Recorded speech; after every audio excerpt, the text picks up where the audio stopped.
February's Project of the Month goes to this custom mezzanine delivered through Mary Jane Murphy and Daco Corporation. The NOAA in Chesapeake, Virginia was quickly running out of storage space. A freestanding welded mezzanine needed to be installed over the existing enclosed lab.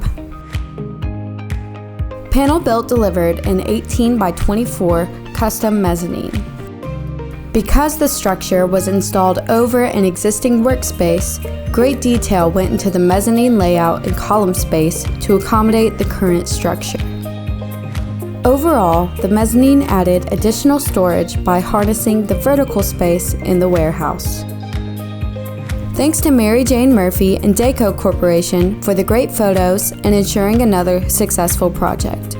If you have a newly installed Panel Built project, submit your photos to info@panelbuilt.com for your chance to win $50.